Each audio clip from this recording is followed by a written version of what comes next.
창세기 11장 1절로 9절 말씀 읽겠습니다. 온 땅의 언어가 하나요 말이 하나였더라.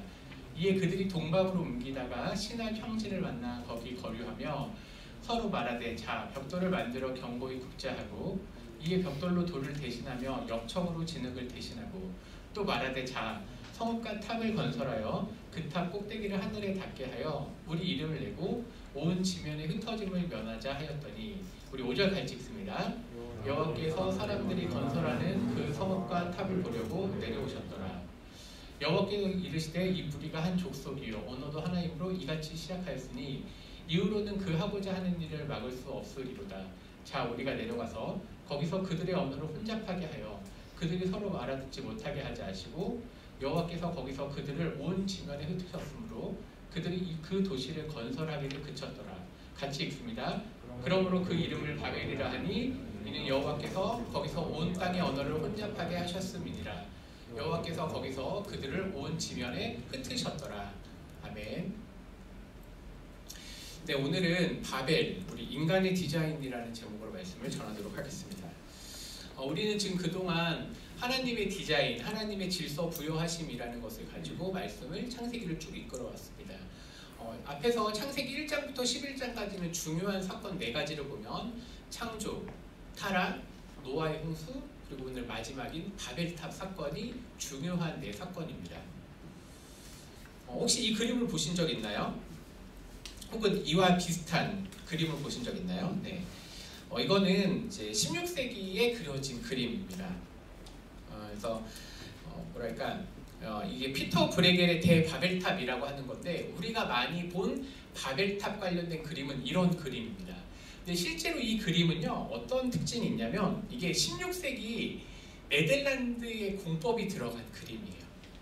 그러니까 우리가 이제 우리 친구들이 이제 명화, 유명한 그림이나 이런 걸 볼 때 좀 염두에 두어야 될 게 이게 성경하고 꼭 같지 않다고 왜 생각해야 되냐면 특별히 이제 로마에서 국교로 로마에서 기독교를 314년, 390년대에 공인한 이후에 그 다음에 이제 그림을 그려요. 근데 어떻게 되냐면 당시 로마 혹은 당시 유럽 문화를 가지고 그림을 그린 거예요. 그러니까 이거는 이제 당시에 있는 이제 중세 유럽의 화풍이 담겨져 있는 그림이라고 할 수 있죠. 이 그림의 특징을 보면요, 우리가 이제 그냥 이런 명화를 보면 그냥 바벨탑인가 보다라고 끝나지만 실제로 이 그림은요 몇 가지 좀 중요한 게 있어요. 뭐냐면 일단 첫 번째는 성이 엄청 촘촘하게 그려져 있어서 절대 무너지지 않을 것 같다와 그 다음에 완성되어져 가고 있는 과정이다. 뭐 이런 것들을 볼 수 있지만 실제로 중요한 건 이 밑에 등장하는 한 인물입니다. 잘 보이시나요? 집에서 보이셔도 되고. 근데 이 사람을 우리가 그냥 지나가지만 이거는 이 화가가 그려 넣은 인물인데 이게 누구냐면 성경에 등장하는 니므롯이라고 하는 사람이에요. 그러니까 바벨을 지은 사람이라는 거죠. 물론 이 그림 외에도 이 바벨탑 관련된 그림이 여러 가지가 있습니다. 여러 화가들이 그렸는데 이제 요거는 중세의 문화가 들여져 있는 겁니다. 네, 도리어 우리가 성경에서 얘기하고 있는 이제 고대 근동, 그러니까 지금으로부터 약 한 3000년에서 4000년 전에는 아마 이런 그림에 이 바벨탑이 되어 있지 않을까. 그러니까 우리가 인터넷에서 바벨탑 치면요, 이 앞에 그림도 나오지만 중간중간 이런 그림이 나옵니다. 그럼 사람들은 이게 뭐지 하고 그냥 넘어가는데 이거를 우리는 지구라트라고 불러요. 혹시 영화 BC 만년이라 뭐 이런 영화 보신 적 있으신가 모르겠어요. 영화의 한 장면이거든요. 근데 여기도 등장하는 이 그림이 바로 이와 같은 지구라트라고 하는 겁니다. 이제 우리는 설교를 시작하면서 이런 질문을 해볼 수 있습니다. 왜 그들은 바벨탑을 지으려고 했을까라고 하는 거죠. 그런데 오늘 본문을 조금 더 살펴보면요, 단순하게 바벨탑만 짓는 게 아니라 그 본문 자체가 성읍과 탑이라고 되어 있습니다.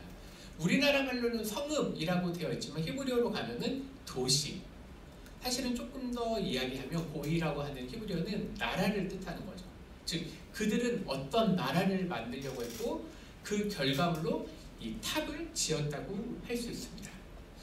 그러니까 우리가 이제 지브라트라고 하는 것들 아마 고대 근동에는 이런 건물들, 건축물이 지어져 있는데요. 이게 고대 근동, 제가 얘기하고 있는 고대 근동은 이제 이란, 이라크 이 위주, 메소포타미아 문명을 중심으로 한 메소포타미아 문명은 두 가지 강이 있죠. 티그리스 강과 유프라테스 강이 있는데 그것을 둘레로 이러한 지구라트가 여러 곳에 지어져 있다는 거죠.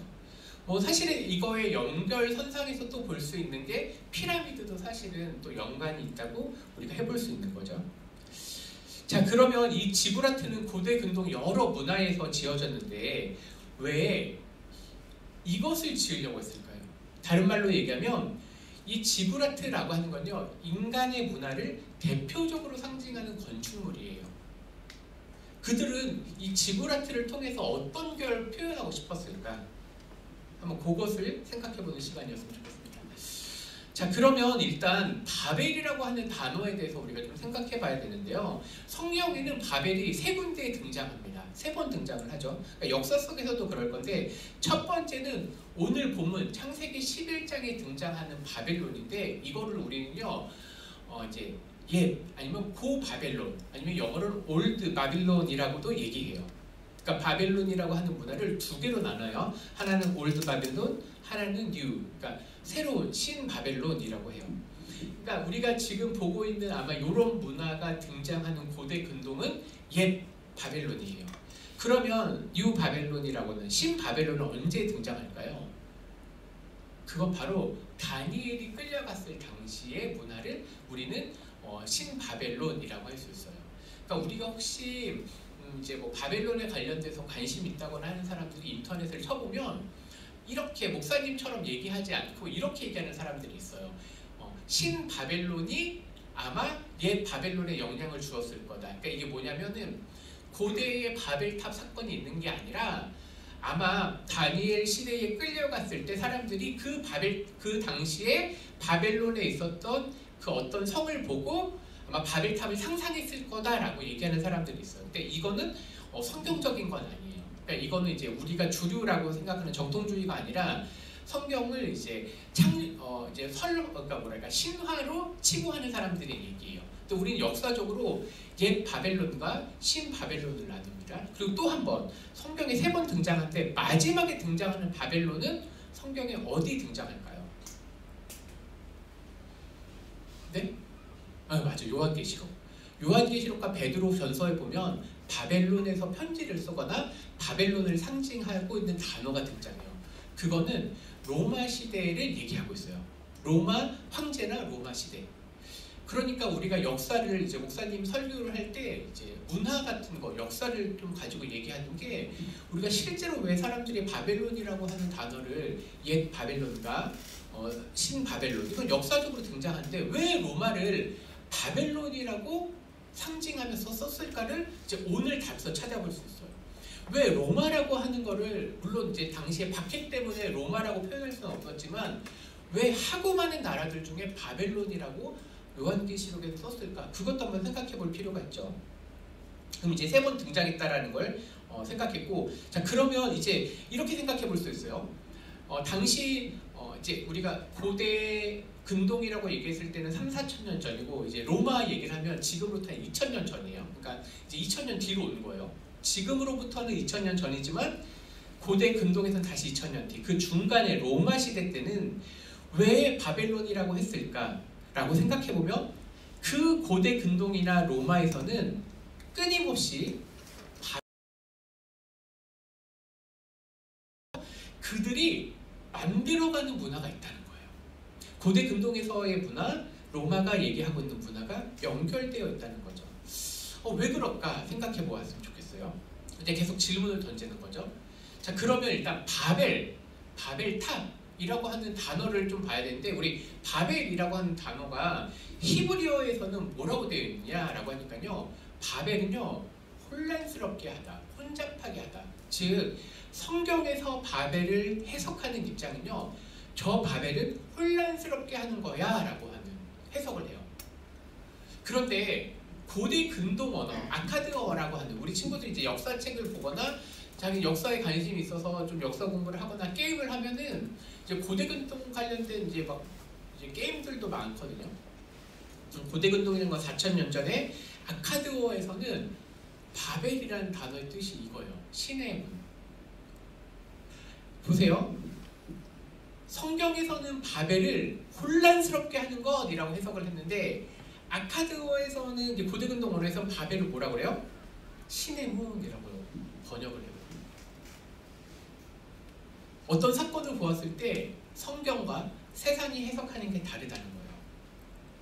물론 지브라트 얘기를 조금 다시 해보면 지브라트는요, 여기는요 끊임없이 왜 신의 문이라고 했을까요? 바로 이 지브라트에서 제사를 드렸기 때문에 그래요. 그러니까 성경 당시에는 이제 성경에서는 그거를 일부분, 즉 여러 민족들이 모여가지고 탑을 쌓은 것 위주로 했는데 그 결과로 심판을 받았지만 그것에서 끝나는 게 아니라 당시 사람들은 이 지브라트를 여러 곳에 만들면서 거기에서 신을 예배하는 거예요. 근데 여기서 말하는 신은 누구예요? 바로 마르둑이나 당시 고대 근동의 신들을 예배하는 거예요. 하나님이 아니에요. 그러니까 이렇게 생각해보면 돼요. 지금 저는 이 바벨탑 창세기 11장을 중심으로 얘기하고 있는 게 고대의 얘기를 하지만 당시의 문화를 얘기하는 거예요. 그러니까 당시의 사람들은 모여서 무엇을 하는 거예요?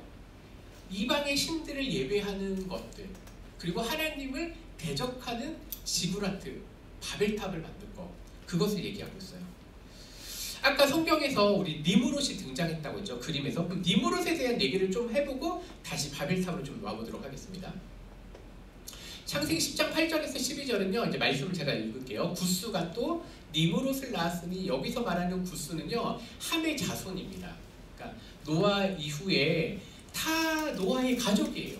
셈, 함, 야벳이 모두가 다 하나님을 예배할 것처럼 보였지만 당시 문화가 어떻게 악하게 진행됐는지 우리 본문에서 살펴볼 수가 있어요. 즉 노아의 아들인 함, 그리고 함은 저주를 받았죠. 근데 그 자손 중에 하나가 구스예요. 이 구스가 니무롯을 낳았는데 그는 세상의 첫 용사라. 우리가 좀 좋게 해석할 수 있지만 여기서 말하는 용사는 어떤 의미냐면요, 당시의 위대한, 즉 인간이 보기엔 위대한 왕. 그런데 성경에서는 좀 더 고민해보는 게 가공할 침략과 지배권을 가진 인물로 니무롯을 얘기합니다. 그는 여호와 앞에서 용감한 사냥꾼이 되었습니다. 우리가 성경을 해석할 때 여호와 앞에서 항상 긍정적으로 해석을 하죠. 근데 여기서 여호와 앞에서는요, against, 즉 하나님을 대적하는 것으로도 해석할 수 있어요. 여호와 앞이라는 단어가. 그러니까 하나님을 대적하는 용감한 사냥꾼. 당시에 노아 이후에 모두가 다 하나님을 예배하고 경배할 것처럼 보이지만 4대 5대가 흘러 약 한 200년 정도가 흐르는 사이에 하나님을 예배하는 문화가 퍼질 것처럼 보이지만 실제로 창세기 10장과 11장은 하나님을 대적하는 문화가 아주 꽃피었다는 걸 보여주고 있어요. 그 대표적인 인물이 니무롯이고, 이 니무롯은요, 이제 속담에도 얘기합니다. 아문은 여호와 앞에 니무롯같이 용감한 사냥꾼, 여호와를 대적할 수 있는 위대한 왕이다. 그는 왕 중의 왕이다 라고 얘기하고 있는 거예요. 그의 나라는 신할 땅의 바벨. 이 사람이 이제 니무롯이라고 하는 사람이 바벨, 우리가 얘기하고 있는 옛 바벨론 땅, 신할 땅이라고 하는 바벨론 땅을 얘기하고 있거든요. 정확하게 얘기하면 이제 그 걸프만에 들어가 있던 이제 유브라테스 강과 티그리스 강 사이에 있는 그 풍요지대를 얘기하고 있는 거예요. 거기에 왕조가 생기기 시작해요. 여기서 우리가 일반 역사랑 연결시켜 볼까요? 메소포타미아 문명이 어떻게 시작되었는지 우리가 그걸 배우지 못했잖아요. 근데 성경은 그걸 밝혀주고 있는 거예요. 그들의 문명이 어떻게 시작됐느냐? 바로 이런 문화 속에서 밝혀졌다는 거예요. 그가 그 땅에서 아수르, 이제 니무롯, 아수르, 바벨론, 이게 다 연결되어 있는 나라거든요.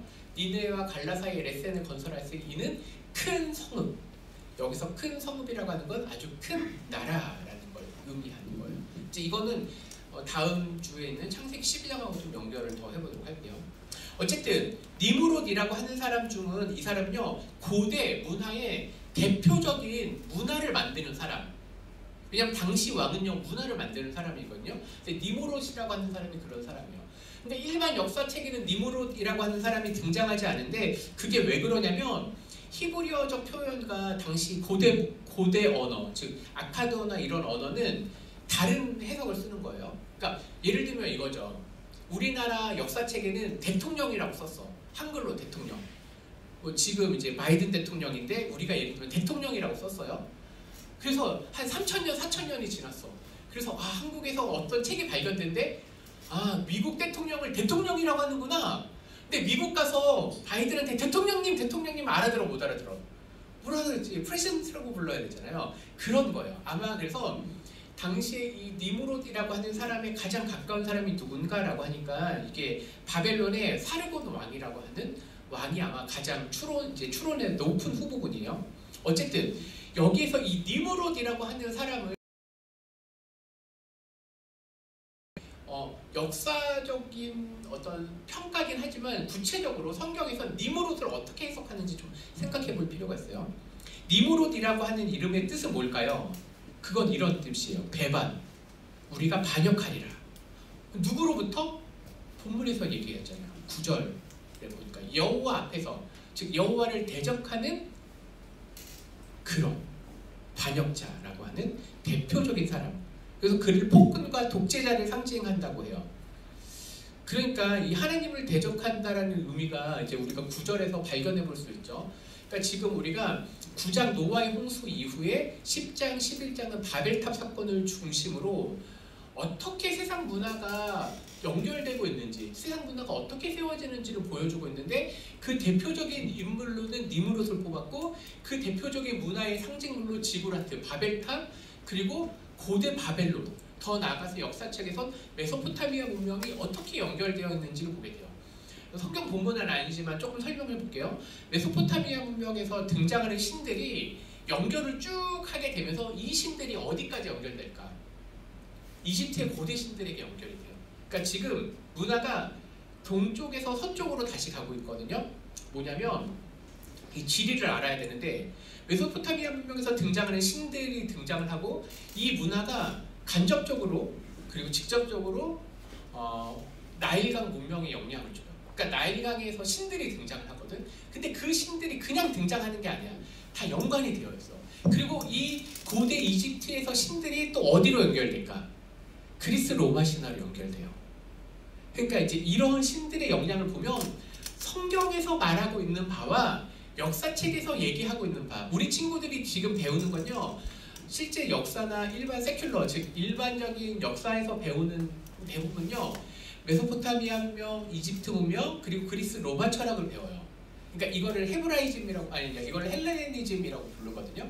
이 문화로 꽃피우는 문화를 배우는데 우리는 이런 큰 문화 속에 그것과 아주 작은 사람들이지만 헤브라이즘, 히브리 문화, 그리고 더 나아가서 이게 성경 문화가 어떻게 헬레니즘 문화와 계속 싸우면서 우리의 문화를 꽃피우는지, 그리고 우리 친구들이 실제로 살아가고 있는 문화는 메소포타미아 문명과 그리고 이집트 문명, 나일강 문명과 그리고 그리스 로마 문명이라고 하는 이 헬레니즘 문명 속에서 우리가 살고 있는데 그 속에서 우리의 믿음과 신앙을 어떻게 지킬 것인가를 사실은 여기 본문에서 얘기하고 있는 거예요. 근데 좀 너무 멀리 갔으니까 다시 본문으로 돌아올게요.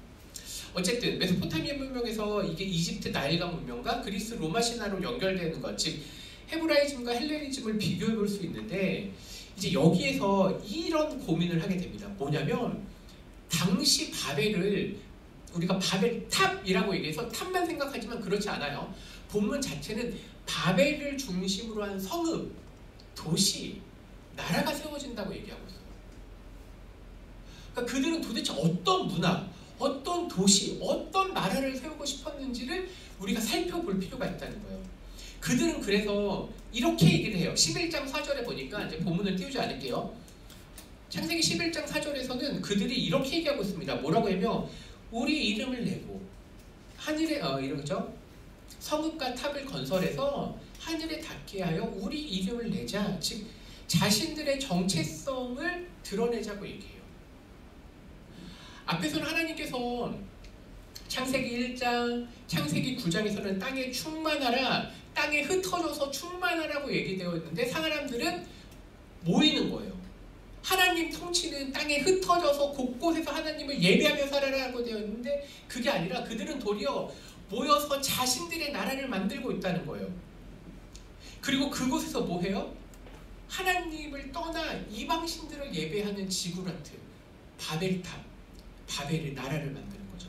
즉 그들은 자신들을 위한 나라를 만들고 있다는 거예요. 아 정말 그런가요? 아 정말 그렇다니까요. 그게 문화라는 거예요. 우리가 문화를 볼 때 두 가지 측면이 있어요. 즉 하나님을 경배하는 문화인 헤브라이즘 문화냐, 하나님을 대적하는 헬레니즘 문화냐라는 걸 보게 되는 거예요. 그럼 다시 본문으로 한번 가볼게요. 자 이제 이거는 이제 성경을 볼 때 단편적인 본문을 우리가 분석을 해요. 그러니까 목사님들이 하는 것 중에 하나가 성경 본문을 그냥 쭉 한글로 읽는 게 아니라 이 본문이 진짜로 얘기하고자 하는 건 뭐냐, 그러니까 시를 분석하듯이 분석을 하거든요. 그러니까 이거를 분석하면 이거예요. 예를 들면 지금 창세기 11장 1절부터 9절까지는요 이런 본문을 가지고 있어요. 이런 형태를 가지고 있어요. 처음에는 온 땅에 한 언어가 있다고 되어 있지만 실제로 끝에 저는요 온 땅의 언어 흩어졌다는 걸 보여주고 있습니다. 사람들이 거기 함께 거주했죠. 근데 사람들이 거기로부터 흩어져요. 서로 말하지만 알아듣지 못해요. 우리가 벽돌을 만들자고 하지만 똑같은 히브리어 구조가 있어요. 자, 우리가 혼잡하게 하자. 이건 하나님이 하시는 거죠. 한 성읍과 한 탑, 그 성읍과 그 탑. 근데 5절에 우리 같이 읽었죠. 여호와께서 내려오셨더라 라는 표현이 있어요. 이거 왜 썼냐면요, 창세기 11장 1절부터 9절까지는 이 본문 자체가 하나님께서 자신들의 나라와 자신들의 문화를 만들 때 어떻게 하나님이 역사하시는지, 어떻게 하나님께서 그것을 반응하시는지를 보여주고 있는 거예요. 그리고 이제 여기서 이제 더 자세히는 말 못하지만 이제 히브리어를 배우면 일부러 언어 유희를 해요. 그러니까 예를 들면 이거예요. 우리가 배가 고파서 배를 먹었다. 뭐 이런 식의 히브리어를 써요. 일부러. 뭐냐면 언어가 흩어져 있다라고 하는 걸 강조하기 위해서 일부러 창세기 11장은요 언어 유희를 많이 써놨어요. 그러니까 여기에서 지금 하나님께서 심판하셨다라는 게 분명히 드러나고 있어요. 그럼 이제 결과, 심판의 결과를 네 가지 정도 한번 보도록, 세 가지 정도 보도록 할게요. 세 가지? 세 가지. 첫 번째는 뭐냐? 정말 하나님이 심판하셨나요? 네, 심판하셨어요. 그걸 이제 문화적으로 한번 해석을 해볼게요. 특별히 역사적인 현상으로 뭐가 있을까? 언어를 흩으셨을 때 그 전에 창세기 10장은요 70개국 족속이 등장해요. 다른 말로 하면 70개 민족이라고 생각할 수 있고 70개 나라, 이름이 70개가 등장을 해요. 근데 그게 무엇 의미냐? 심판의 결과 민족주의가 있다는 거예요. 그게 무슨 말이죠? 한번 생각해 볼게요. 하나님께서 언어를 흩으신 다음에 사람들이 자신들의 언어만 쓰기 때문에 자신들 중심의 이걸 자문화 중심주의 혹은 이걸 민족주의라고도 해석할 수 있어요. 이게 하나님의 심판이에요. 다른 말로 얘기하면 하나님이 오시기 전까지 각 나라들이 왜 싸울까요? 이게 바벨탑 사건, 즉 창세기 11장의 결과인 거예요. 왜 전쟁이 나죠? 왜 자기중심적인 민족, 예를 들면 세계 2차 대전, 나치가 특별히 게르만 민족을 중심으로 한 전쟁이 일어났잖아요. 일본과 한국이 대적했을 때 그 민족주의가 발현한 거거든요. 왜 그랬을까요? 그게 창세기 11장 이후의 심판의 결과고요. 역사를 쭉 훑어보면 항상 자문화 중심주의가 계속 등장을 해요.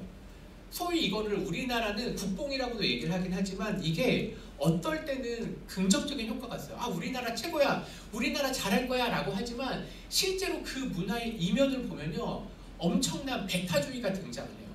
이게 무슨 얘기냐면요, 창세기 11장 이후는요 하나님 오시기 전까지 모든 민족과 민족이 대결을 해요.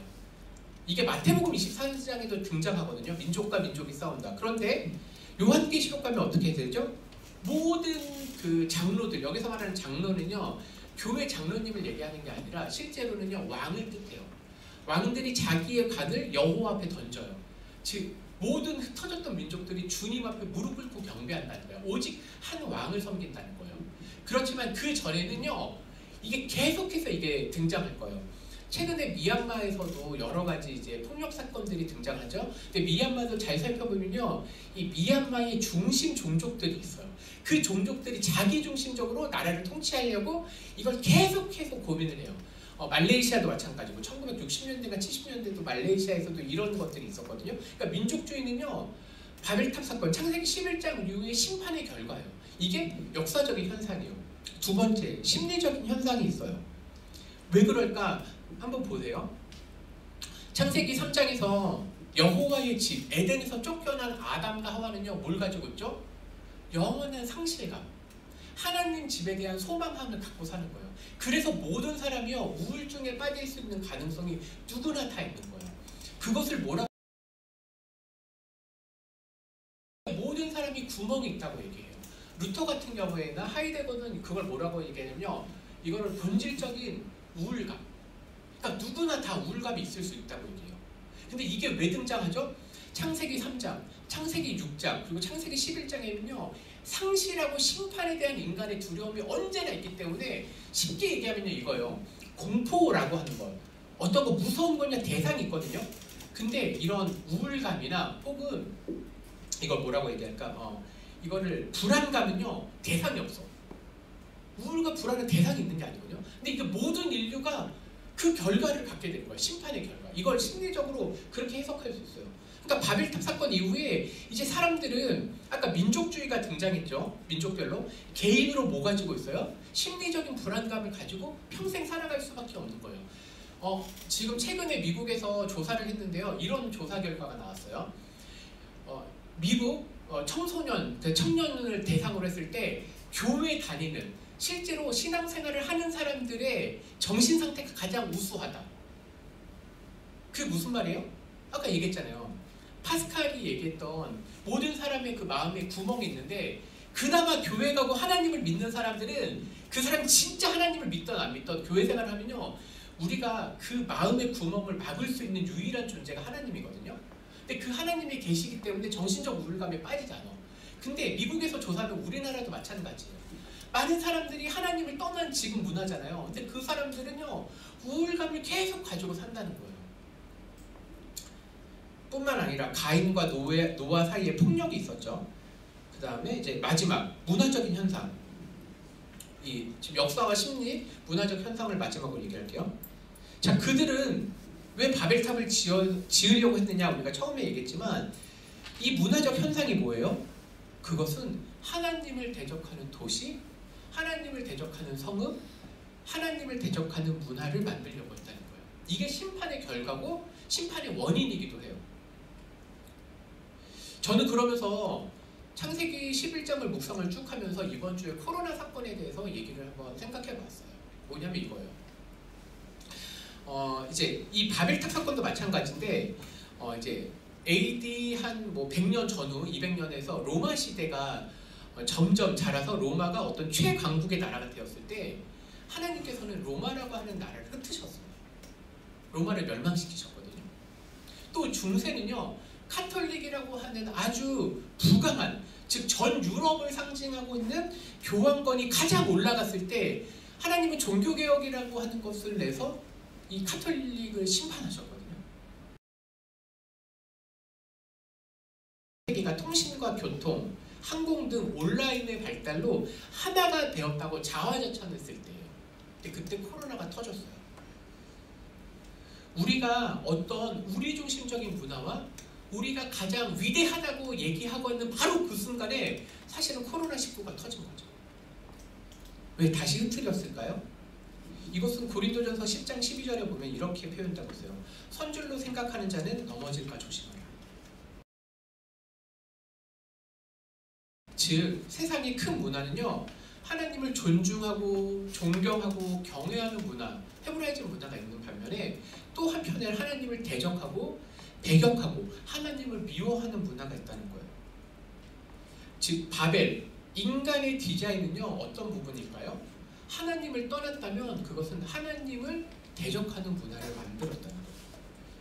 저는 그래서 그거를 좀 우리가 좀 인문학적인 것들을 계속 이용해서 좀 문화에 비교를 해봤고, 또 하나 저는 이제 요번에 우리가 제자대학을 하죠.